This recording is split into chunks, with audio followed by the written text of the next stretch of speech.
Hello hello hello hello hello hello hello. मेरे सभी महारथियों का स्वागत है फिर से एक बार वेदांत महाराष्ट्र 11-12 पे। और आज हम पढ़ने वाले एक टॉपिक जिसका नाम है मोशन इन अ प्लेन। वैसे टॉपिक 11 का है, लेकिन 12th वाले बहुत सारे बच्चे ऐसे जिनको ये थोड़ा टॉपिक पहले बहुत हार्ड गया है और उनको लगता है कि सर एक बार फिर से इसको बताना चाहिए, पढ़ाना चाहिए। तो मैं आपके लिए आज ये टॉपिक फिर से एक बार बढ़ाने वाला हूँ। अब देखो बात कैसी है कि अब तक हमने 10 में कैसा लिखा था कि एक पार्टिकल वन डायमेंशन में ट्रैवल कर रहा था तो उसकी मोशन को बहुत इजीली हम क्या करते थे, डिस्क्राइब कर देते थे।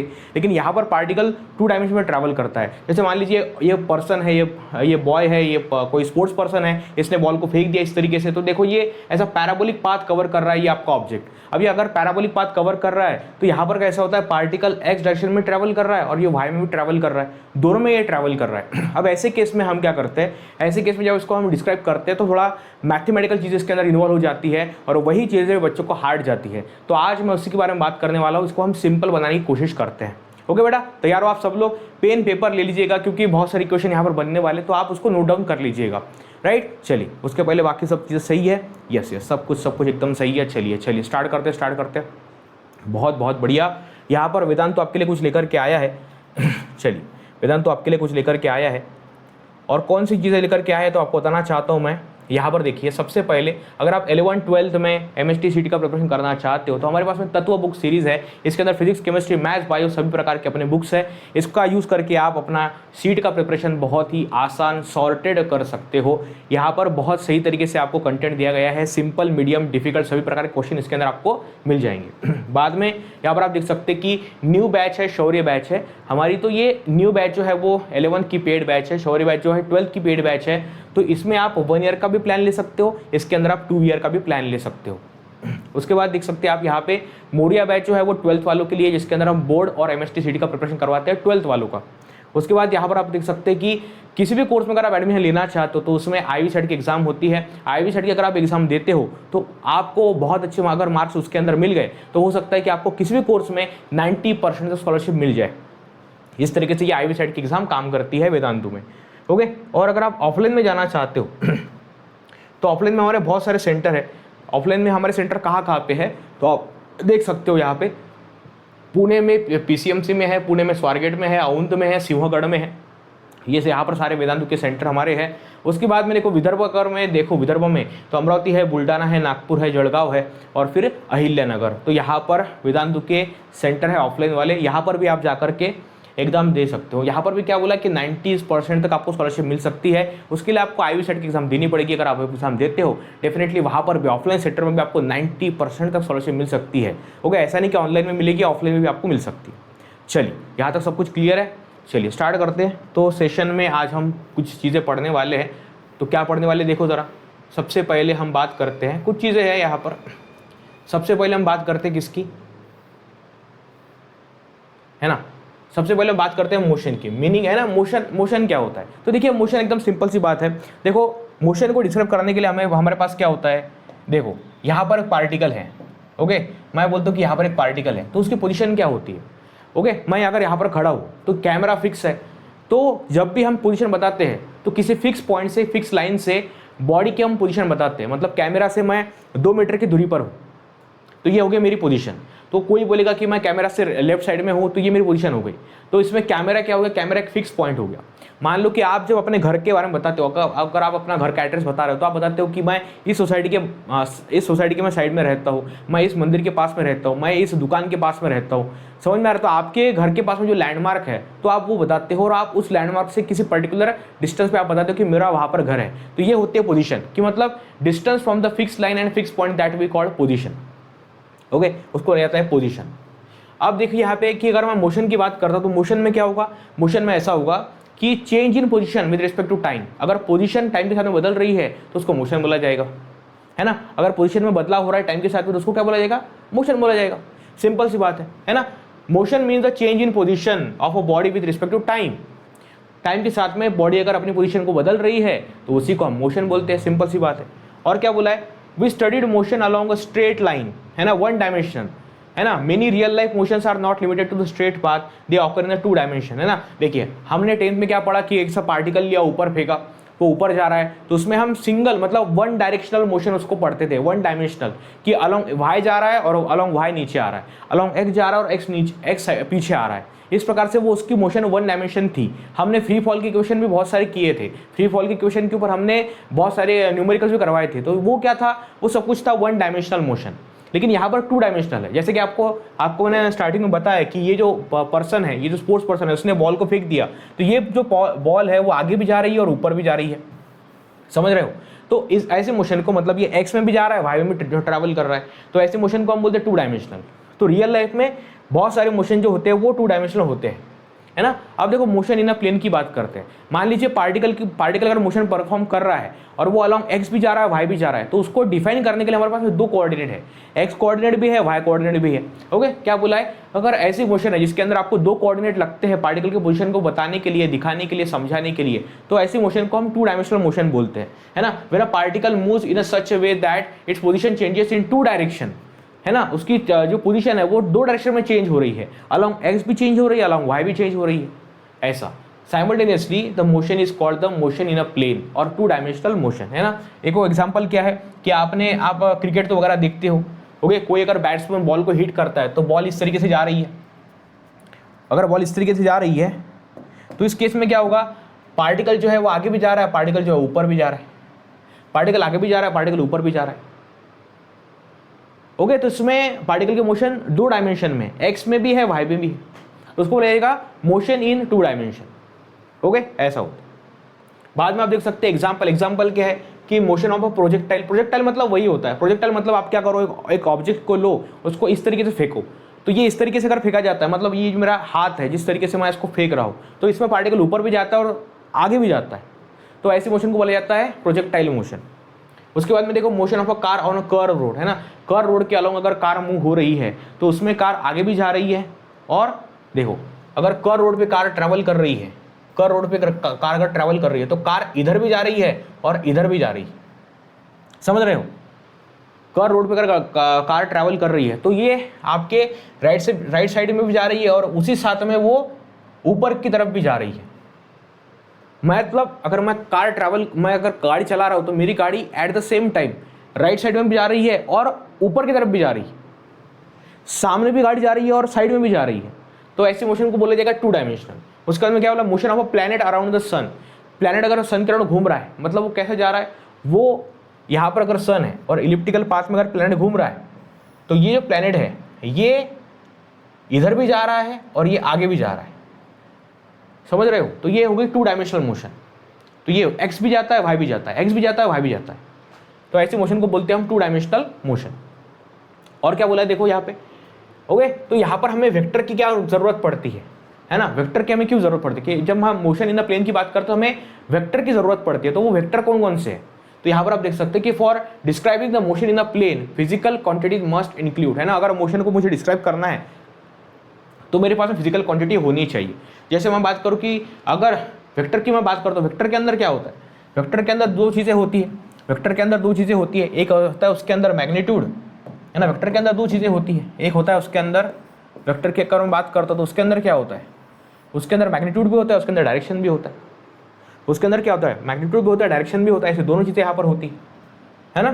तो हमें डायरेक्शन बताना है, मैग्नीट्यूड बताना है मोशन इन द प्लेन के अंदर, इसीलिए हमें वेक्टर की जरूरत पड़ती है टू डायमेंशन में, है ना। चलिए आगे बढ़ते हैं। और क्या बोला गया है यहाँ पर, एग्जाम्पल देखिए। एग्जाम्पल क्या है, डिस्प्लेसमेंट की अगर हम बात करें तो वहाँ पे डिस्प्लेसमेंट एक वेक्टर क्वांटिटी है। वेलोसिटी की अगर बात करें तो वेलोसिटी क्या है, वेक्टर क्वांटिटी है। एक्सेलरेशन की बात करें तो एक्सेलरेशन भी क्या है, अपने लिए वेक्टर क्वांटिटी है। ये सभी क्या अपने लिए वेक्टर क्वांटिटी है। उसके बाद देखिए आप सब लोग यहाँ पर क्या बोला है, टाइप्स, है ना, वेक्टर के टाइप्स, है ना। थोड़ा वेक्टर के बारे में आपको जानकारी यहाँ पर दी गई है। इक्वल वेक्टर, नेगेटिव वेक्टर, है ना। इक्वल वेक्टर मतलब कैसे होते हैं, इक्वल वेक्टर्स की अगर मैं बात करता हूँ उसमें होता है कि वेक्टर जो होते हैं पैरेलल होते हैं और उनका मैग्नीट्यूड सेम होता है, ऐसे वेक्टर को हम बोलते हैं इक्वल वेक्टर्स। ये आपने जो अपना फर्स्ट चैप्टर है यूनिट्स एंड मेजरमेंट, उसमें भी आपने पढ़ा है कि दो वेक्टर जो होते हैं वो पैरेलल होते हैं। अगर वो दो वेक्टर पैरेलल है और उनका मैग्नीट्यूड भी सेम है तो उनको इक्वल वेक्टर बोला जाएगा। उसके बाद में निगेटिव वेक्टर्स, है ना। तो यहाँ पर क्या हुआ, vector having the same magnitude but opposite direction. मान लीजिए कि दो वेक्टर अपने पास में है, एक इधर जा रहा है और इधर जा रहा है, दोनों का मैग्नीट्यूड सेम है लेकिन दोनों की डायरेक्शन अपोजिट है और वो पैरेलल एक दूसरे को। ओके, अब ऐसे केस में बोला जाएगा कि वो निगेटिव वेक्टर्स है। नेगेटिव वेक्टर्स मतलब magnitude same, parallel and opposite direction, इसको बोला जाएगा नेगेटिव वेक्टर्स, इसको बोला जाएगा negative vectors.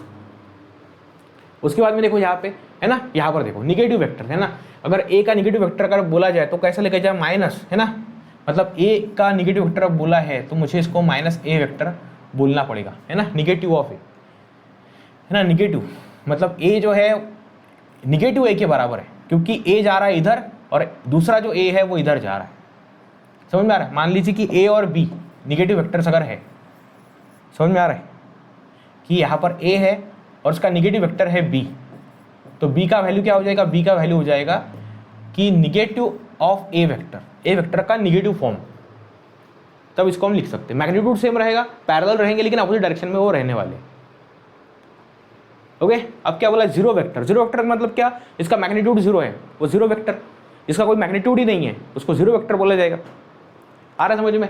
Vector whose magnitude is zero is called zero vector, है ना। Displacement after completion of circle, है ना, समझ में आ रहा है? देखो कि मान लीजिए ये पार्टिकल परफॉर्म कर रहा है सर्कुलर मोशन इस तरीके से, तो ये इसका इनिशियल पॉइंट है, यही इसका फाइनल पॉइंट है, मतलब इसने यहाँ से स्टार्ट किया और घूम के वहीं पर आ गया, तो इनिशियल उसका पॉइंट जो है वही उसका फाइनल पॉइंट है। ओके, तो ये कंप्लीट हो गया उसका सर्कुलर मोशन। तो ये यहाँ पर जो वेक्टर बनेगा, हम बोलेंगे भैया यहाँ पर वेलोसिटी कितनी है, हम बोलेंगे डिस्प्लेसमेंट यहाँ पर तो जीरो हो गया, मतलब वेलोसिटी भी यहाँ पर जीरो हो गई, डिस्प्लेसमेंट भी जीरो हो गया, वेलोसिटी भी जीरो हो गई, ऐसा होता है। उसके बाद में देखो यूनिट वेक्टर। यूनिट वेक्टर का मतलब होता है कि ऐसा वेक्टर जिसका मैग्नीट्यूड 1 है, ऐसा वेक्टर जिसका मैग्नीट्यूड 1 है, जिसका मैग्नीट्यूड 1 है उसको बोला जाएगा यूनिट वेक्टर। ऐसा वेक्टर जिसका मैग्नीट्यूड 1 है उसको यूनिट वेक्टर बोला जाएगा। ऐसा वेक्टर जिसका मैग्नीट्यूड 1 है उसको यूनिट वेक्टर बोला जाएगा। ओके, अभी यहां पर क्या बोला है, पोजीशन एंड डिस्प्लेसमेंट वेक्टर। ये दोनों चीजें बहुत ज्यादा इंपॉर्टेंट है अपने पॉइंट ऑफ व्यू से, कि पोजीशन वेक्टर मतलब क्या होता है ना। ओके, मतलब मान लीजिए कि एक पार्टिकल यहां पर है ना, एक पार्टिकल ऐसा गोल गोल चक्कर लगा रहा है, सर्कुलर मोशन परफॉर्म कर रहा है, तो उसके लिए अगर मुझे पोजीशन वेक्टर बताना है तो मैं उसको कैसे बता सकता हूं। अगर मुझे इसके लिए पोजीशन वेक्टर बताना है तो मैं उसको कैसे बता सकता हूँ, तो देखिए यहाँ पे ये हो गया उसका सेंटर, ओके, ये हो गया उसका सेंटर, ये हो गया सर्कल का सेंटर। अभी सर्कल का सेंटर होने के बाद में ये देखो यहाँ पर एक लाइन है। अब ये जो लाइन है ये पार्टिकल का पोजीशन बता रही है, यहाँ पर पार्टिकल का पोजीशन है, और इस पोजीशन को बताने के लिए हमारे पास में ये लाइन है ना, यहाँ पर एक लाइन है, तो इसको बोला जाएगा पोजीशन वेक्टर आर, इसको बोला जाएगा पोजीशन वेक्टर आर, है ना। इसको हम डिनोट करते हैं आर से। अब इसका जो डायरेक्शन है वो सेंटर से लेकर के पॉइंट पी तक रहने वाला है, इसका जो डायरेक्शन है वो सेंटर से लेकर के पॉइंट पी तक रहने वाला है, इसको बोला जाएगा पोजीशन वेक्टर, इसको बोला जाएगा पोजीशन वेक्टर। ओके, अब देखो यहाँ पे डिस्प्लेसमेंट वेक्टर है ना। अब डिस्प्लेसमेंट वेक्टर की अगर मैं बात करूँ, ओके चलो, तो इसको मैं, अरे एक मिनट, डिस्प्लेसमेंट वेक्टर की अगर हम बात करें, ओके यस, तो यहाँ पर क्या बोला गया है डिस्प्लेसमेंट वेक्टर की अगर मैं बात करूँ, तो यहाँ पर देखो क्या बोला गया है डिस्प्लेसमेंट वेक्टर में, देखो अगर आपको दिख रहा होगा तो सही तरीके से, डिस्प्लेसमेंट वेक्टर, तो यहाँ पर अगर हम देखिए तो यहाँ पर क्या होगा, change in position vector is called displacement vector, कि पोजीशन वेक्टर में होने वाला बदलाव उसको ही क्या बोला जाएगा, डिस्प्लेसमेंट वेक्टर। मतलब यहाँ पर देखो ये है पोजीशन वेक्टर, है ना, देखो इसको कैसे रिप्रेजेंट किया गया है, सब लोग देखो जरा ध्यान से कि पोजीशन वेक्टर को कैसे रिप्रेजेंट किया गया है। मैंने अगर लिया पोजीशन वेक्टर तो उसको दिखाने के लिए मेरे पास में होता है एक्स वेक्टर आई, है ना, मतलब एक्स आई वेक्टर, और देखो Y J vector, x I vector Y J vector, okay, x I vector Y J vector, समझ में आ रहा है, x I vector Y J vector. तो ये हो गया पोजीशन वेक्टर, मतलब पोजीशन को आर को हमने बताया गया है, आप आर को हमने दिखाया दो कोऑर्डिनेट के फॉर्म में, एक्स कोऑर्डिनेट के फॉर्म में भी दिखाया और वाई कोऑर्डिनेट के फॉर्म में भी दिखाया, क्योंकि जो सर्कुलर मोशन थी यहाँ पर, जो सर्कुलर मोशन हमने बताई है, तो सर्कुलर मोशन कैसी है, वन डायमेंशनल मोशन, है ना। सर्कुलर मोशन कैसी है, सर्कुलर मोशन कैसी है, प्लेन वाली मोशन। सर्कुलर मोशन कैसी होती है, प्लेन वाली मोशन होती है। प्लेन वाली मोशन का मतलब क्या होता है कि सर्कुलर मोशन के ऊपर अगर मुझे कोई भी पॉइंट एक्सप्लेन करने का है, मान लीजिए ये अपना सर्कल है, इसके ऊपर कोई भी पॉइंट है जो मुझे एक्सप्लेन करना है, तो मुझे एक्स एंड वाई कोऑर्डिनेट लगने वाले, एक्स एंड वाई कोऑर्डिनेट लगने वाले हैं सर्कल के ऊपर। मतलब वहाँ पे दो कोऑर्डिनेट हो गए, मतलब सर्कुलर मोशन को समझाने के लिए हमारे पास में क्या होते हैं, सर्कुलर मोशन को समझाने के लिए हमारे पास में दो कोऑर्डिनेट होते हैं, क्योंकि सर्कुलर मोशन एक प्लेनर मोशन है। सर्कुलर मोशन कैसी मोशन है, प्लेनर मोशन, प्लेन वाली मोशन है। सर्कुलर मोशन कैसी है, प्लेन वाली मोशन है, तो इसके ऊपर कोई पॉइंट को बताने के लिए मेरे पास दो कोऑर्डिनेट होते हैं। अब पार्टिकल की पोजीशन दिखाने के लिए मैंने यहाँ पर क्या दिखाया, पोजीशन वेक्टर है ना। पोजीशन वेक्टर को दिखाने के लिए मेरे पास दो कोऑर्डिनेट थे, एक्स कोऑर्डिनेट था, वाई कोऑर्डिनेट था। तो एक्स आई वेक्टर लिया मैंने, वाई जे वेक्टर लिया, इस प्रकार से। उसके बाद में देखो डिस्प्लेसमेंट वेक्टर। तो डिस्प्लेसमेंट वेक्टर का मतलब होता है कि डिफरेंस, है ना, कि कितना पोजीशन चेंज हुआ उसी को डिस्प्लेसमेंट बोला जाएगा। मतलब पहला आपका पोजीशन यहाँ पे था, फिर आप यहाँ से यहाँ पर पहुँच गए, तो इन दोनों में जो डिफरेंस रहेगा उसी से हमें पता चलेगा कि इसका डिस्प्लेसमेंट कितना है। मान लीजिए हमने यहाँ पर आर लिया, हमने यहाँ पर क्या लिया, डेल्टा आर। तो डेल्टा आर का मतलब क्या है कि R2 कितना है और माइनस R1 कितना है।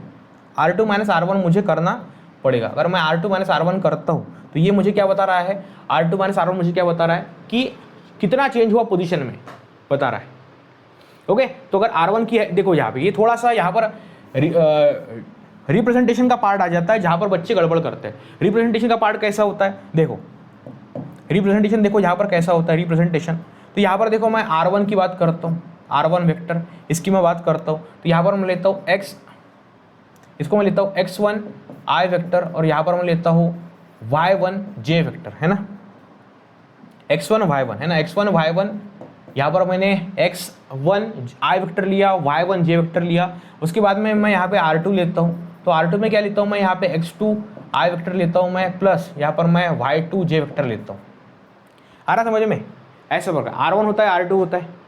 अब बात ऐसी है कि मैं डिफरेंस लेकर लेता हूँ। अगर मैं R2 माइनस R1 यहाँ पर करता तो मुझे क्या मिलेगा, अगर मैं यहाँ पर R2 माइनस R1 करता तो मुझे क्या मिलेगा। अगर मैं यहाँ पर R2 करता हूँ, यहाँ पर मैं R1 करता हूँ, यहाँ पर R2 माइनस R1 अगर मैंने किया तो देखो यहाँ पे इन दोनों का डिफरेंस, तो x2 देखो जो x डायरेक्शन में कोऑर्डिनेट्स है उनका सब्ट्रैक्शन करो, फिर जो y डायरेक्शन में कोऑर्डिनेट है उनका सब्ट्रैक्शन करो। तो यहाँ पर मैं क्या लेता हूँ, x2 माइनस x1 करता हूँ, x2 माइनस x1 किया, यहाँ पर i वेक्टर आएगा, प्लस यहाँ पर मैं y2 माइनस y1 करता हूँ, यहाँ पर मैं y2 माइनस y1 करता हूँ, तो यहाँ पे j वेक्टर आएगा। तो ऐसे दो वेक्टर यहाँ पर आने वाले, x2 माइनस x1 करो, y2 माइनस y1 करो। ओके, x2 माइनस x1 किया तो ये हो गया along x direction, y2 minus y1 किया तो ये हो गया अलॉन्ग y डायरेक्शन। इस प्रकार से हम मतलब डिस्प्लेसमेंट को डिनोट करते हैं, एक्सप्रेस करते हैं। यहाँ से थोड़ा सा जर्नी आपकी थोड़ा सा लेवल अप यहाँ पर हो जाता है, क्योंकि इसके पहले जो हमने बताया वो सारी बातें एकदम सिंपल थी जो 10 के पॉइंट ऑफ व्यू से थी। अभी थोड़ा सा बदल गया है कि हमने पोजीशन को x और y के फॉर्म में बताया, तो एकदम से नया है आपके लिए। और फिर हमने बोला कि डिस्प्लेसमेंट मतलब तो पोजीशन का डिफरेंस होता है, तो हमने पोजीशन का डिफरेंस लिया, तो x2 minus x1 i vector आ गया, y2 minus y1 j vector आ गया। इस प्रकार से काम करता है। ओके, तो ये सारी बातें हो गई। ओके, इस प्रकार से ये सारी बातें हो गई। ओके, चलो ओके, ऐसा हो गया सब कुछ रिप्रेजेंटेशन। ओके, ये वही है ना, वही है, चलो कोई अलग नहीं है। अभी देखो एडिशन है ना, अभी हमें क्या करनी है, एडिशन करनी है, एडिशन ऑफ वेक्टर हमें करना है। तो एडिशन के लिए हमारे पास क्या क्या है, एडिशन के लिए हमारे पास में क्या है, ट्रायंगल लॉ है और पैरेललोग्राम लॉ है। हमारे पास में क्या है, ट्रायंगल लॉ है और हमारे पास में पैरेललोग्राम लॉ है। ओके, तो ट्रायंगल लॉ में कैसा क्या किया जाता है, देखो ट्रायंगल लॉ बहुत सिंपल सी चीज़ है। मान लीजिए यहाँ पे एक वेक्टर है, ओके, यहाँ पर एक वेक्टर, इसको मैंने बोला a वेक्टर, और यहाँ पर एक दूसरा वेक्टर, इसको मैंने बोला b वेक्टर। अब a और b हमने लिया, अब हमें a और b की एडिशन करनी है। हमें क्या करना है, a और b की एडिशन करनी। तो हमने लिया a वेक्टर और फिर हमने लिया b वेक्टर। अब इन दोनों का जो रिजल्टेंट है वो अगर आपको दिखाना है तो हमें यहाँ पे एक ऐसा वेक्टर बताना पड़ेगा जो कि इन दोनों का रिजल्टेंट होगा। उसको दिखाने के लिए हमें क्या करना पड़ेगा, उसको ऐसा दिखाना पड़ेगा, मतलब उसकी जो टेल है वो a के टेल से मिलती है और उसका जो हेड है वो b के हेड से मिलता है। समझ रहे हो। तो ये जो c वेक्टर है मतलब रिजल्टेंट दोनों का या फिर दोनों के एडिशन, उसको इस तरीके से बताया जाता है, उसको इस तरीके से दिखाना पड़ता है कि भैया वो a के टेल से स्टार्ट होगा, b के हेड पर वो स्टॉप होगा, वो a के टेल से स्टार्ट होगा, वो b के हेड पे स्टॉप होगा। समझा, इतनी बातें क्लियर है। a vector plus b vector, okay okay, तो यहाँ पर क्या बनेगा, यहाँ पर बनेगा c वेक्टर। ऐसी यहाँ पर बात होने वाली है, c वेक्टर। ओके, इस तरीके से इसको दिखाया जाता है। उसके बाद देखो पैरेललोग्राम लॉ। अब पैरेललोग्राम लॉ में ऐसा कुछ यहाँ पर दिखाया गया है, लेकिन पैरेललोग्राम लॉ बहुत सिंपल है। देखो इसमें थोड़ा सा आपको मज़ा भी आएगा। मतलब देखिए अब हमने क्या किया यहाँ पर कि ऐसा a वेक्टर लिया, यहाँ पर हमने b वेक्टर लिया, है ना। फिर हमने क्या किया, हमने यहाँ पे a का जो टेल है और b का जो हेड है इसको हमने जोड़ दिया। समझ में आ रहा है, समझ में आ रहा है। देखो हमने एक ऐसा वेक्टर निकाला कि जिसकी स्टार्टिंग होती है a के टेल से और b के हेड पे वो स्टॉप होता है, तो ये बन गया अपना c वेक्टर, जो कि a और b के एडिशन को यहाँ पर अपने को रिप्रेजेंट कर रहा है ना। कळलं का तुम्हाला। आता माझ्याकडे पॅरलेलोग्राम लॉ आहे, तर त्याच्यामध्ये काय होतं माहिती आहे का, त्याच्यामध्ये दोन वेक्टर असतात आणि ते दोनही वेक्टर म्हणजे दोन्ही वेक्टर एकाच पॉईंटमधून स्टार्ट होतात, है ना,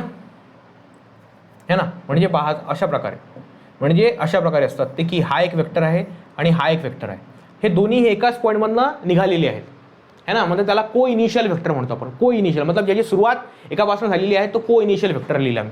तर इथे घेतला मी ए वेक्टर आणि इकडे घेतला मी बी वेक्टर. आता मला या दोघांचा रिजल्टंट दाखवायचा किंवा या दोघांची मला ॲडिशन दाखवायची है. ओके, तो इस कंडीशन में मैं क्या कर सकता हूँ, मैं यहाँ पर क्या करता हूँ, एक काम करता हूँ, मतलब यहाँ पर मैं ए को पैरेलल वेक्टर निकालता हूँ, यहाँ पे ये हो गया ए को पैरेलल वेक्टर, है ना, यहाँ पर ये हो गया ए को पैरेलल वेक्टर और ये हो गया बी को पैरेलल वेक्टर. ऐसे दो चीज़ें हो गई, समझा. तो ये देखो, ये हो गया ए वेक्टर को पैरेलल वेक्टर और ये हो गया बी को पैरेलल वेक्टर. अब इन रिजल्टेंट अगर मुझे निकालना है तो मैं क्या करता हूँ बताया गया, मैं यहाँ पर एक वेक्टर निकालता हूँ इस प्रकार से, है ना, मतलब यहाँ पर मैं वेक्टर निकालता हूँ इस प्रकार से, मतलब ये देखो, ये हमने वेक्टर निकाला, ये मान लो रिजल्टेंट वेक्टर है ना, ये हो गया रिजल्टेंट वेक्टर. ये दोनों के टेल से स्टार्ट हो रहा है. इसकी जो टेल है, तो आर वेक्टर की जो टेल है, तो वो टेल दोनों के टेल से स्टार्ट हो रही है और दोनों के हेड पे वो एंड हो रही है. मतलब ये ऐसा वेक्टर बनेगा जिसका रिजल्टेंट, मतलब ये ऐसा वेक्टर बनेगा जो दोनों के टेल से स्टार्ट होता है, दोनों के हेड पे एंड होता है. तो इसको दिखाने के लिए मेरे पास मैग्नीट्यूड जो रहेगा इसका वो रहेगा R is equal to under root of, यहाँ पर होने वाला है ए वेक्टर, है ना, यहाँ पर होगा R is equal to under root of A square plus B square plus twice A B और यहाँ पर आएगा कॉस थीटा, है ना. इस तरीके से काम करने वाला. ये हो गया रिजल्टेंट दोनों वेक्टर का, ए और बी का रिजल्टेंट यहाँ पर ये हो चुका है. ओके, अब देखो यहाँ पर क्या बोला, वेलोसिटी इन 2 डायमेंशन की यहाँ पर बात की गई है, वेलोसिटी इन 2 डायमेंशन, है ना. अब देखो बहुत सिंपल सी बात है, वेलोसिटी का मतलब क्या होता है ना, वेलोसिटी का मतलब क्या होता है कि चेंज इन पोजीशन वेक्टर. अगर आपकी पोजीशन बार बार चेंज हो रही है तो वही क्या है आपका वेलोसिटी. अगर आपकी पोजीशन बार बार चेंज हो रही है तो वही आपकी वेलोसिटी है. ओके, वही आपकी वेलोसिटी होगी. अब इस वेलोसिटी को मतलब r जो होता है, हमने क्या बोला कि अगर r 2 डायमेंशन में है, हमें पोजीशन बतानी है, लेकिन हमें कहाँ पर बतानी है, 2 डायमेंशन में अगर पोजीशन हमें बतानी है तो यहाँ पर मुझे लिखना पड़ेगा, इसको मुझे लिखना पड़ेगा x I vector plus Y J vector. मतलब मैंने 2 कोऑर्डिनेट बताए, मैंने उसका कोऑर्डिनेट बताया एक्स डायरेक्शन में, मैंने उसका कोऑर्डिनेट बताया वाई डायरेक्शन में.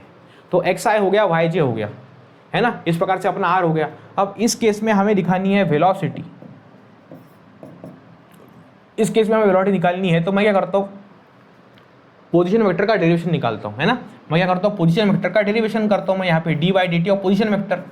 तो पोजीशन वेक्टर का मैंने यहाँ पर निकाला डेरिवेशन, तो यहाँ पे मैंने डी बाई डी टी लिया, मैंने यहाँ पे डी बाई डी टी लिया और यहाँ पर देखो, यहाँ पे एक्स आई आने वाला है, फिर यहाँ पर वाई जे आने वाला है, इस प्रकार से. तो यहाँ पर मैं लेता हूँ कि D by D T of X I vector plus D by D T of Y J vector, इस प्रकार से. ओके, तो यहाँ पर आएगा वेलोसिटी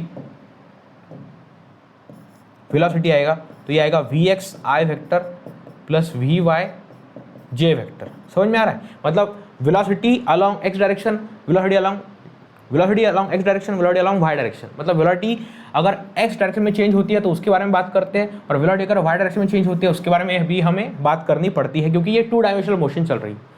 अब तक ऐसा था कि वेलोसिटी हम लोग बोलते थे dx अपॉन dt, है ना, डिस्प्लेसमेंट का, है ना, ऐसा लिखते थे ना हम अब तक हम इसको ऐसा लिखते थे कि v इज इक्वल टू, यहाँ पे हम लिखते थे ds अपॉन dt, इसको लिखते थे ds अपॉन dt हम इसको लिखते थे, है ना. लेकिन अब क्या हो गया, अभी यहाँ पर थोड़ा सा चेंज हो गया, यहाँ पर थोड़ा चेंज हो गया, फिर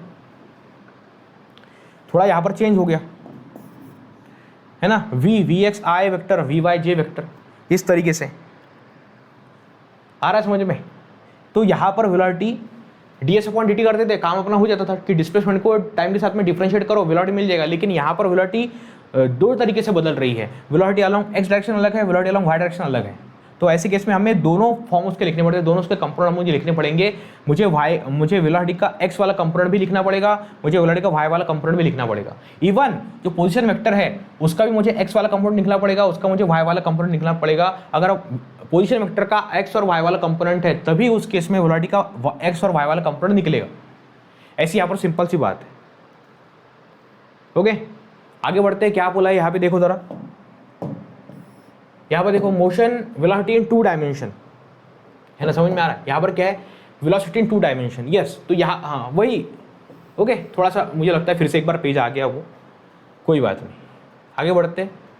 अब देखो acceleration in 2 dimension, acceleration in 2 dimension, अब तक हमने क्या किया, अभी तक कैसा विषय चल रहा था अपना, एक्सेलरेशन मतलब कुछ भी नहीं, डीवी बाई डी था। लेकिन यहाँ पर विषय कैसा हो गया अभी एक्सेलरेशन में कि खुद वेलोसिटी के 2 पार्ट है ना। मतलब देखो एक्सेलरेशन हम सिंपली यहाँ पर लिखते थे D by D T of velocity, ऐसा अपना काम चल रहा था। लेकिन यहाँ पर कैसा है अभी कि वेलोसिटी के ही 2 कंपोनेंट है।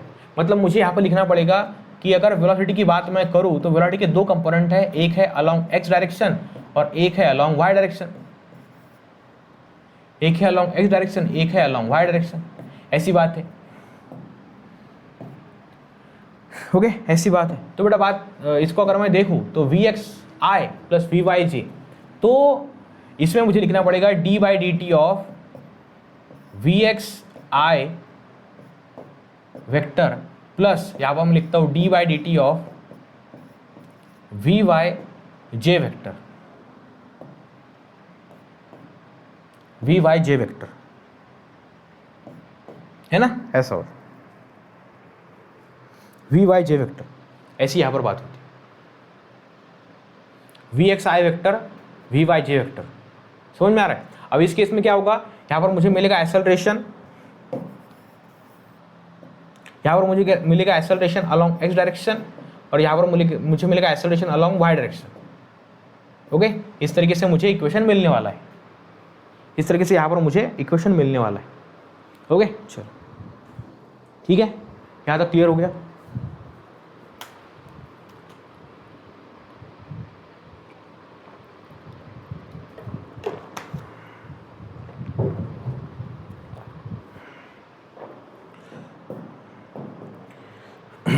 ओके इतना क्लियर हो गया, ऐसी बातें होती।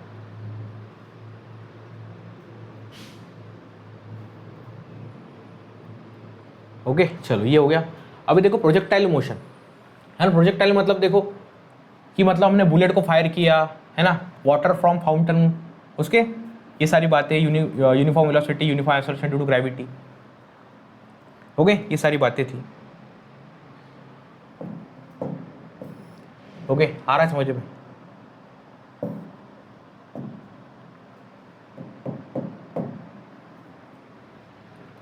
ओके आ रहा है समझ में। तो देखो यहाँ पे इसको मैं समझाता हूँ आपको, बहुत सिंपल है ये, ऐसे कोई टेंशन वाली बात नहीं है। देखो एक पार्टिकल ऐसा ट्रैवल कर रहा है, एक पार्टिकल ऐसा ट्रैवल कर रहा है, तो इसमें देखो ये है उसका हॉरिजॉन्टल सरफेस है ना, ये हॉरिजॉन्टल एक पूरा बैकग्राउंड है, हॉरिजॉन्टल प्लेटफॉर्म है और उसके बाद में ये ट्रैवल कर रहा है इस तरीके से। तो इसकी अगर मोशन में देखूँ तो इसकी वेलोसिटी देखो, यहाँ पर हमने इसको वेलोसिटी दी है, ये इसकी वेलोसिटी है और देखो ये इसकी वेलोसिटी है और इसको मैं एक कंपोनेंट लेता हूँ, यहाँ पे मैं जैसा इसको वी एक्स लेता हूँ मैं और यहाँ पर मैं लेता हूँ वी वाई, मैं वी एक्स लेता हूँ वी वाई करता हूँ। ओके मतलब ये पार्टिकल जो इसकी जो वेलोसिटी है उसका एक्स कंपोनेंट भी है और उसका वाई कंपोनेंट भी है। अब इसमें कैसा होता है कि मान लो कि इसकी जो वेलोसिटी है उसको इनिशियल वेलोसिटी मैं यू ले लेता हूँ, उसको मैं यू ले लेता हूँ है ना। तो मान लो मैं इसको यू ले लिया है ना, यहाँ पर मैं वी की जगह पे यू लेता हूँ क्योंकि वो बुक के अंदर लिया हुआ है इसलिए, ऐसा क्यों नहीं, आप वी भी आप ले सकते हो, ऐसा कोई प्रॉब्लम नहीं है, आप वी भी ले सकते हो, आप यू भी ले सकते हो, लेकिन बुक में यू, बहुत सारे बुक में उसको यू लिया गया है इसलिए मैं भी उसको यू लेता हूँ। ओके तो यहाँ पे यू हमने लिया, यहाँ पर देखो एंगल बना थीटा, तो ये जो डायरेक्शन है वहाँ पर बनेगा यू कॉस थीटा, ऊपर जाएगा तो बनेगा you sine theta, you cos theta बनेगा, यू साइन थीटा बनेगा।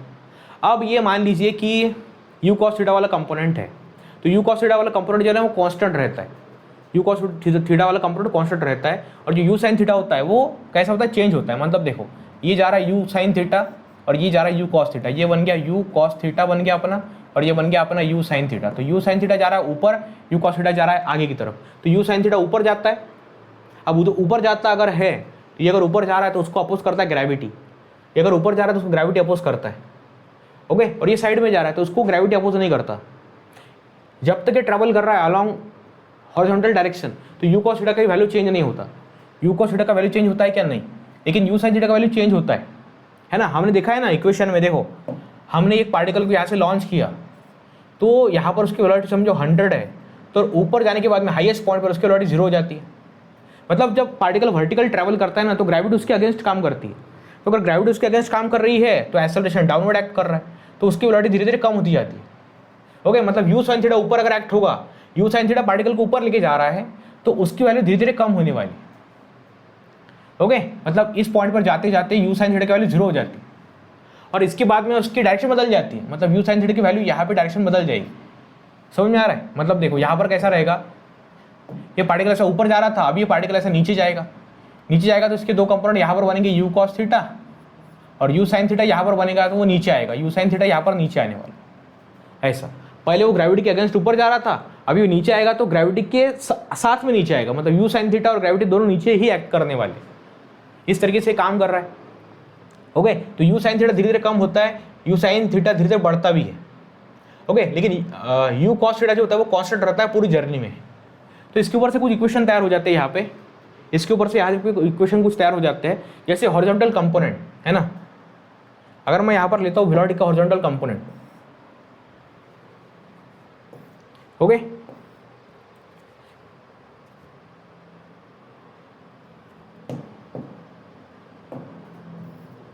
समझ में आ रहा है क्या? ऐसा होता है।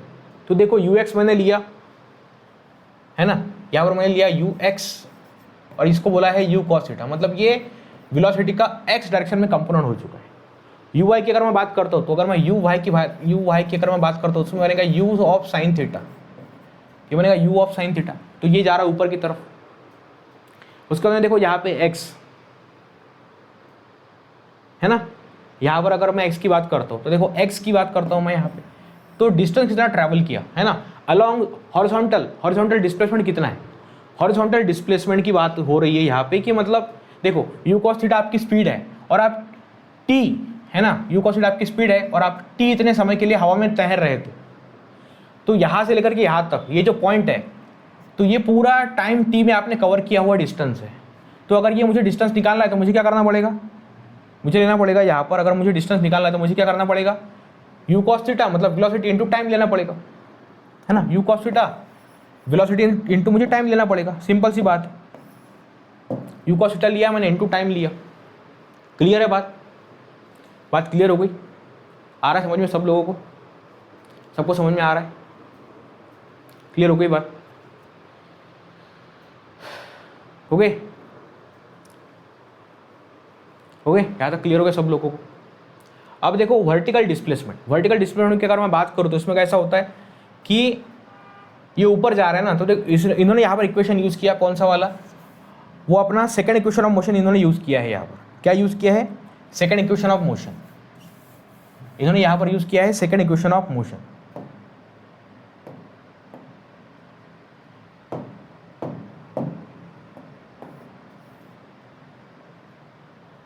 सेकंड इक्वेशन ऑफ मोशन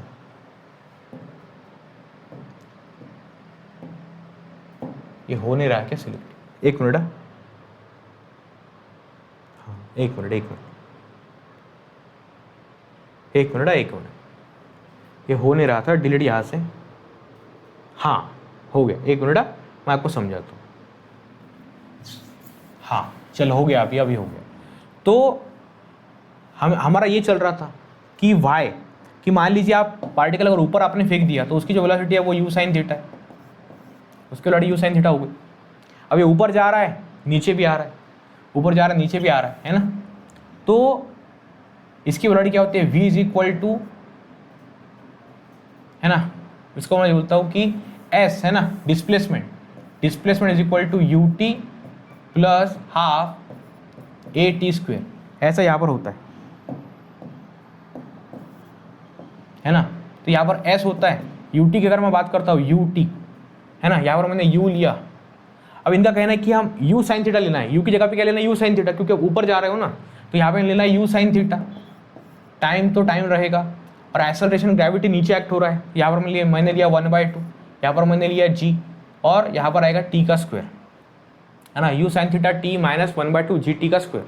तो ये बन गया आपका डिस्प्लेसमेंट का इक्वेशन। तो ये अलॉन्ग y एक्सिस है, तो s की जगह पे मैं क्या लिखता हूँ, कि displacement along Y direction, displacement along Y direction, y is equal to U sine theta T minus 1/2 G T square.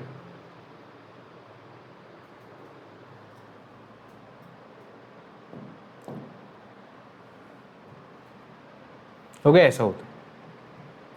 अभी टाइम ऑफ फ्लाइट है ना, टाइम ऑफ फ्लाइट क्या होता है, टाइम ऑफ फ्लाइट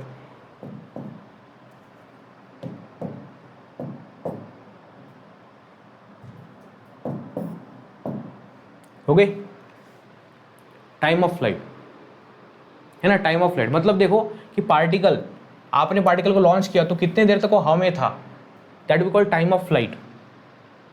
ओके, तो उसके लिए फॉर्मूला क्या है, 2u sine theta upon G. ये क्या फॉर्मूला है इसके लिए, 2u sine theta upon G. Okay, तो इसको हम कैलकुलेट कर सकते हैं, वैसे तो इससे कोई बात नहीं है, इसको हम कैलकुलेट कर सकते हैं, इसी क्वेश्चन को हम यूज़ करके इसको कैलकुलेट कर सकते हैं, इसी क्वेश्चन को यूज़ करके कैलकुलेट कर सकते हैं। तो अभी आप फॉर्मूला फिलहाल के लिए याद रखिए। तो फॉर्मूला क्या है इसका, वर्टिकल डिस्टेंस का, या हाँ एक वर्टिकल डिस्टेंस का भी है, इसके पहले टाइम ऑफ फ्लाइट, उसके लिए फॉर्मूला है 2u sine theta upon G. Okay, 2u sine theta upon G, ये इसका हो गया टाइम ऑफ फ्लाइट का फॉर्मूला। ओके, ये फॉर्मूला हो गया। उसके बाद में यहाँ पर आप देख सकते हैं मैक्सिमम हाइट, तो मैक्सिमम हाइट अगर वो कितना गेन करेगा वो डिपेंड करता है you square sine square theta upon 2g, है ना, you square sine square theta upon 2g। Okay, ऐसा होता है, ये फॉर्मूला है। अब रेंज का फॉर्मूला, रेंज मतलब ये कितना x डायरेक्शन में कितना डिस्टेंस कवर करता है उसको रेंज बोला जाता है, कि अलॉन्ग x एक्सिस के कितना डिस्टेंस कवर करता है उसको बोला जाता है रेंज, उसको रेंज बोला जाता है ना। तो r is equal to U square sine 2 theta upon G, है ना, ऐसा होता है, r is equal to U square sine 2 theta upon G. तो यहाँ पर रेंज का फॉर्मूला आपके पास में आ चुका है। तो ये फॉर्मूले कुछ आपको लर्न करने हैं, बस इतना करेंगे तो भी बहुत कुछ है। ओके, तो ये सारी बातें याद रखिए। अब डिटेल में तो नहीं हो सकता यूट्यूब के अंदर, लेकिन ऐप के अंदर, न्यू बैच के अंदर वो सब कुछ डिटेल में हो रहा है, और बहुत डिटेल में आपको मैं समझा रहा हूँ वो चीज़ों को, क्योंकि डिफ़िकल्ट है चैप्टर, उसको समझना बहुत थोड़ा कठिन है।